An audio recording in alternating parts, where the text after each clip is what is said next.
Yang saya hormati segenap pengurus Dewan Kemakmuran Masjid Agung Al-Barkah Kota Bekasi dan juga para hadirin jamaah salat zuhur yang dimuliakan Allah Subhanahu wa taala. Tidak ada kata yang paling indah kita ucapkan supaya kita bersyukur atas nikmat anugerah aneka ragam nikmat yang Allah berikan. Di antaranya adalah nikmat sehat wal afiah, nikmat iman, Islam, dan nikmat luang waktu kita hingga dapat hadir duduk bersimpuh bertaqarrub mendekatkan diri pada Allah Subhanahu wa taala dalam rangka melaksanakan salat zuhur berjamaah. Mudah-mudahan segala amalia-amalia ibadah kita senantiasa diterima oleh Allah Subhanahu wa taala. Amin ya rabbal alamin. Hadirin ma'asyiral muslimin yang dimuliakan Allah Subhanahu wa taala. Minimal ada 3 cara kita berinteraksi dengan Al-Quran. Yang pertama adalah kita qiraah atau tilawah. Kita membaca, karena Al-Quran itu kita ketahui secara bersama adalah petunjuk, adalah pedoman buat kita orang-orang yang bertakwa, hudal lil muttaqin. Al-Quran merupakan petunjuk yang lurus, yang isinya adalah kalam Allah yang benar-benar datangnya dari Allah Subhanahu wa taala. Sebagaimana Allah firmankan di dalam Al-Quran, A'udzu billahi minasyaitonir rajim. Inna hadzal Qur'an yahdi lillati hiya aqwam. Sungguhnya ini Al-Quran adalah petunjuk yang lurus. Buat siapa? Buat kita hadirin. Al-Quran adalah bacaan yang termahal dibandingkan dengan buku-buku yang lain. Ketika kita orang Islam berinteraksi dengan Al-Quran dengan melantunkan bacaan-bacaan Al-Quran, Rasulullah SAW memberikan satu pahala dari Allah Subhanahu wa taala yang sangat luar biasa. Sebagaimana Rasulullah SAW sabdakan di dalam hadisnya, Iqra'ul Quran fa innahu ya'ti yaumal qiyamah li ashabihi safi'an. Bacalah Al-Quran. Fa innahu ya'ti yaumal qiyamah. Al-Quran yang kita baca, yang kita lantunkan setiap saat, maka kelak nanti akan datang pada hari kiamat sebagai juru penolong. Siapa yang menolong kita kalau bukan Al-Quran ketika kita sudah berada di hari kiamat? Anak kita, orang tua kita, keluarga kita, bahkan jabatan kita tidak bisa menolong ketika kita ada di awal daripada hari kiamat. Maka ulama menganjurkan sebelum mata ini melihat peristiwa-peristiwa dunia, melihat komputer, melihat fulus dan peristiwa-peristiwa dunia yang lainnya, kita dianjurkan, kita diperintahkan untuk membaca Al-Quran. Kita akrabkan mata kita dengan bacaan-bacaan Al-Quran. Walaupun kita belum paham maknanya, kita belum paham artinya, tapi diri kita sudah berusaha menyibukkan dengan membaca Al-Quran. Hadirin jamaah yang dimuliakan Allah Subhanahu wa taala, Kalau kita mau hitung-hitung pahala yang diberikan oleh Allah Subhanahu wa taala sangat luar biasa. Al-Quran yang kita baca, yang kita gunakan setiap saat, setiap hari, itu standarnya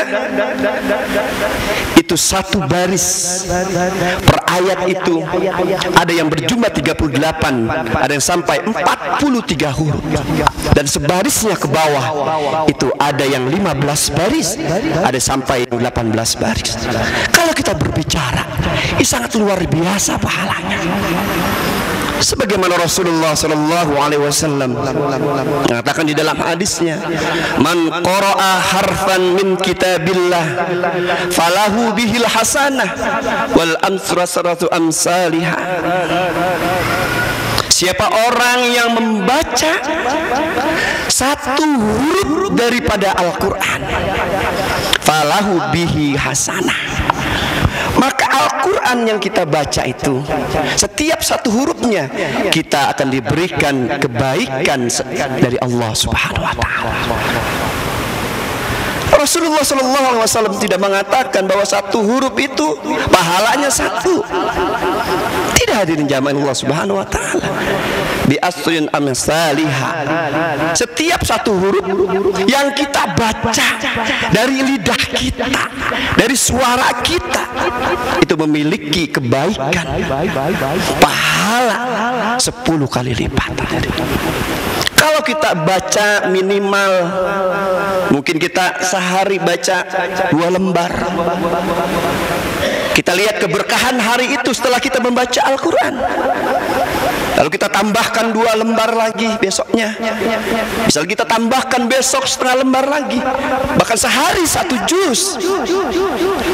Berapa banyak kebaikan-kebaikan yang Allah berikan, hadirin jamaah yang Allah Ta'ala.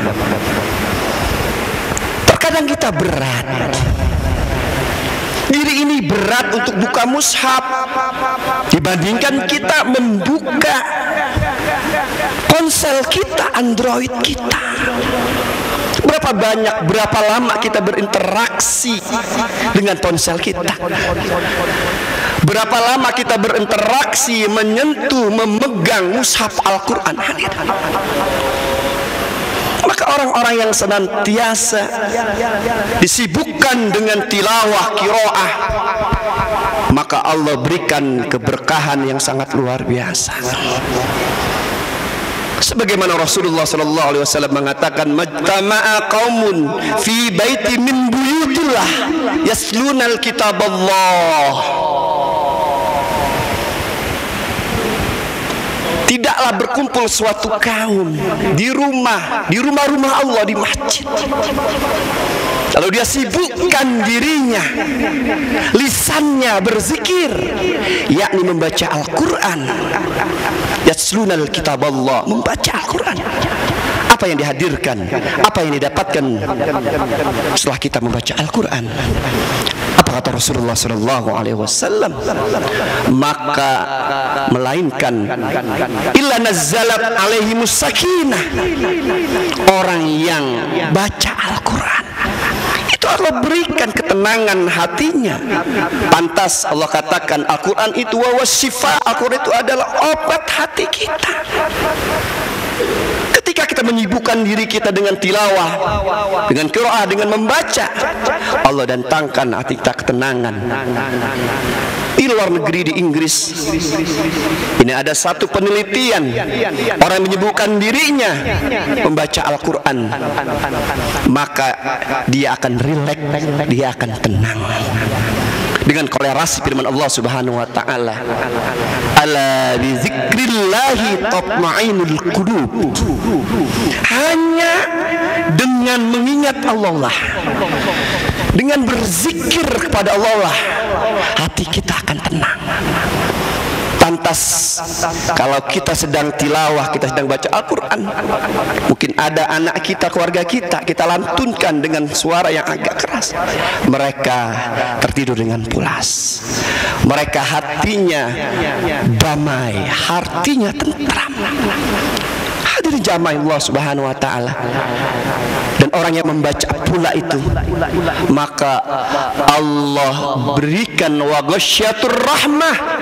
Allah berikan kasih sayang. Allah berikan rahmat. Orang-orang yang menyibukkan dirinya membaca Al-Quran, mereka tidak takut dengan musibah yang Allah berikan. Bahkan bisa Allah tanbih ketika diberikan satu musibah, karena dia sering melazimkan, mulazamahkan, mendawamkan membaca Al-Quran, Allah jauhkan daripada bala tersebut. Hadirin jamaah Allah Subhanahu wa taala, ketika hidup kita ingin berkah, hidup kita ingin diberikan petunjuk, diberikan ketenangan, jangan sekali-kali tinggalkan Al-Quran. Hadirin jamaah yang dimuliakan Allah Subhanahu wa taala. Yang kedua, cara kita berinteraksi dengan Al-Quran adalah kita mempelajari Al-Quran tersebut. Di mana ada majlis taklim di sekeliling kita, di masyarakat kita, mari sama-sama kita hadiri. Majlis Al-Quran kita hadiri, maupun majlis-majlis yang berbentuk umum, sudah pasti di situ diselipi dengan Al-Quran daripada ayat-ayat Allah Subhanahu wa taala. Rasulullah sallallahu alaihi wasallam berfirman dalam hadis yang mengatakan, khairukum man ta'allamal Qur'an wa 'allamahu. Sebaik-baik di antara kalian, ini Rasul sudah menginformasikan kepada kita, orang yang belajar Al-Quran. Mungkin di antara kita disibukkan mengikuti seminar, berbagai latihan-latihan, itu bagus, tapi jangan sampai kita lupakan kita untuk mengkaji Al-Quran, kita belajar Al-Quran.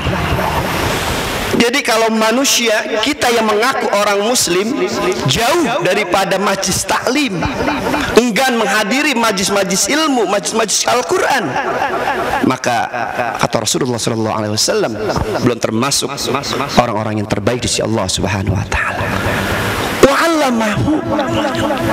Setelah kita mempelajari, ya, makanya sahabat Rasulullah SAW itu mempelajari 10 ayat.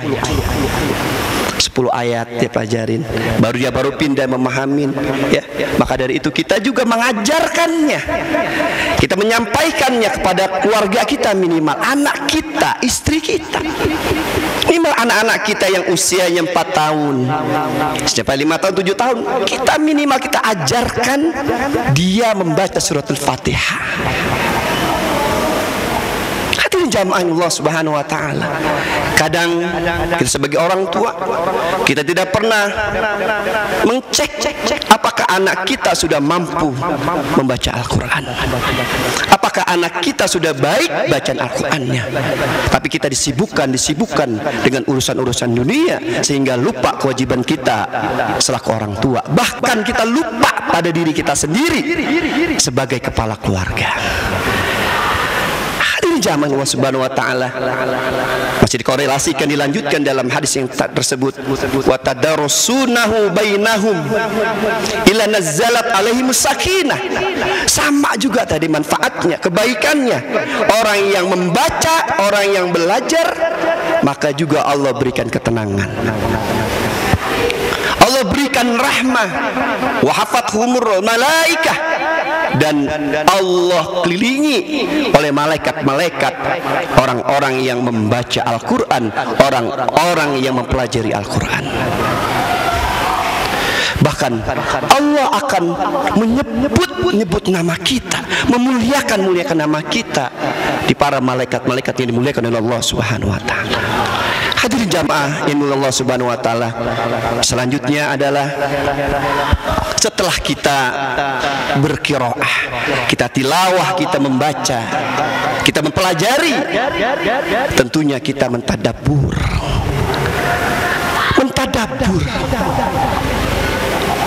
Allah Subhanahu wa taala berfirman di dalam Al-Qur'an, kitabun anzalnahu ilaik mubarakun. Al-Quran kami turunkan kepadamu penuh dengan keberkahan. Apa itu berkah? Berkah maknanya adalah bertambah kebaikan, dimudahkan urusan kita. Liyatadabbaru ayatihi, agar kita mentadabbur. Tadabbur adalah proses memahami makna. Tadi kita sudah mempelajari Al-Quran, kita memahami proses maknanya. Tapi bukan hanya maknanya yang kita pahami, tapi kita hayati daripada nilai-nilai Al-Quran, agar kita mengetahui apa sih maksud Allah ini menurunkan ayat tersebut. Ketika kita menghayati daripada makna Al-Quran, tentunya akan hadir, akan datang rasa kita berkomunikasi, rasa kita berbicara, berbincang kepada Allah Subhanahu wa Ta'ala. Hadirin jamaah yang dimuliakan Allah Subhanahu wa Ta'ala, mudah-mudahan Allah Subhanahu wa Ta'ala tidak mewafatkan kita sebelum kita mampu membaca Al-Quran, sebelum kita mampu mempelajari Al-Quran, dan juga kita mohon pada Allah Subhanahu wa Ta'ala agar kita termasuk daripada hamba-hamba Allah Subhanahu wa Ta'ala, umat-umat Nabi Muhammad SAW yang diberikan kemampuan bukan hanya membaca, bukan hanya mempelajari, bukan hanya mentadabbur, tapi kita mengaplikasikan nilai-nilai Al-Quran di dalam kehidupan kita sehari. Kurang lebihnya mohon maaf. Nasrul minallah wa tatun karim. Assalamualaikum warahmatullahi wabarakatuh.